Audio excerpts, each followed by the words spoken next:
Continuing day 34 with Exodus 14. Then the Lord said to Moses, "Tell the people of Israel to turn back and encamp in front of Hahiroth, between Migdol and the sea, and in front of Baal Zephon. You shall encamp facing it by the sea. For Pharaoh will say of the people of Israel, they are wandering in the land, the wilderness has shut them in. And I will harden Pharaoh's heart, and he will pursue them. And I will get glory over Pharaoh and all his hosts. And the Egyptians shall know that I am the Lord." And they did so. When the king of Egypt was told that the people had fled, the mind of Pharaoh and his servants was changed toward the people.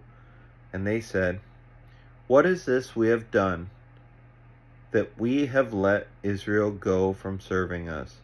So he made ready his chariot and took his army with him, and took 600 chosen chariots and all the other chariots of Egypt, with officers over all of them. And the Lord hardened the heart of Pharaoh, king of Egypt, and he pursued the people of Israel, while the people of Israel were going out defiantly. The Egyptians pursued them all Pharaoh's horses and chariots, and his horsemen and his army, and overtook them, encamped at the sea by Pi-hahiroth, in front of Baal Zephon. When Pharaoh drew near, the people of Israel lifted up their eyes, and behold, the Egyptians were marching after them. And they feared greatly. And the people of Israel cried out to the Lord. They said to Moses, "Is it because there are no graves in Egypt that you have taken us away to die in the wilderness? What have you done to us in bringing us out of Egypt? Is not this what we said to you in Egypt? Leave us alone, that we may serve the Egyptians. For it would have been better for us to serve the Egyptians than to die in the wilderness."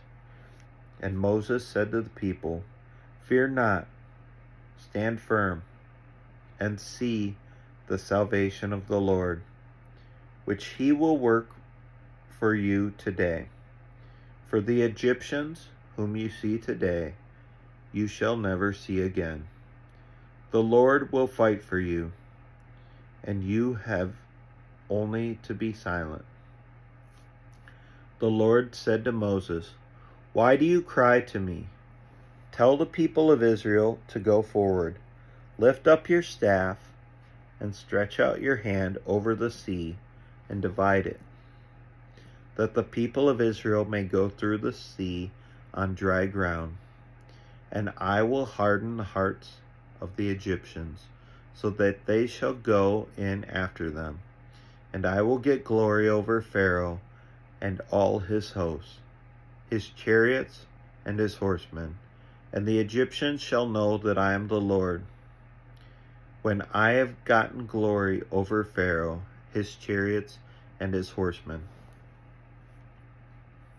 Then the angel of God, who was going before the hosts of Israel, moved and went behind them, and the pillar of the cloud moved from before them, and stood behind them, coming between the hosts of Egypt and the hosts of Israel. And there was the cloud and the darkness, and it lit up the night, without one coming near the other all night.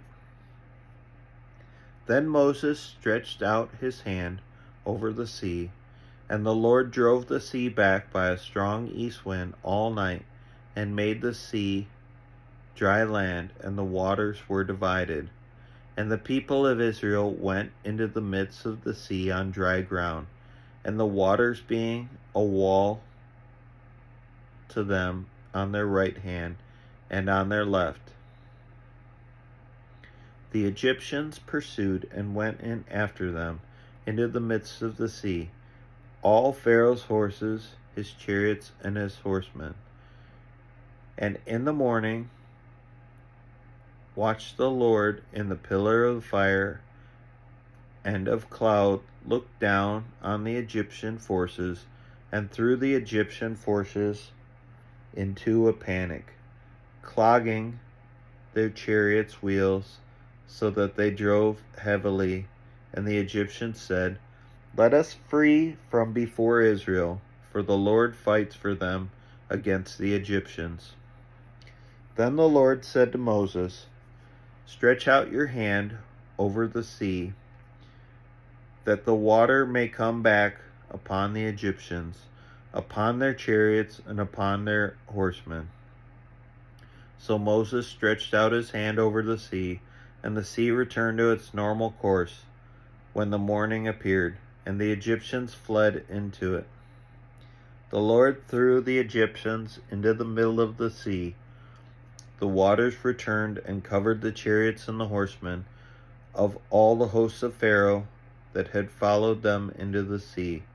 Not one of them remained, but the people of Israel walked on dry ground through the sea, the waters being a wall to them on their right hand and on their left. Thus the Lord saved Israel that day from the hand of the Egyptians. And Israel saw the Egyptians dead on the seashore. Israel saw the great power that the Lord used against the Egyptians. So the people feared the Lord, and they believed in the Lord and in his servant Moses.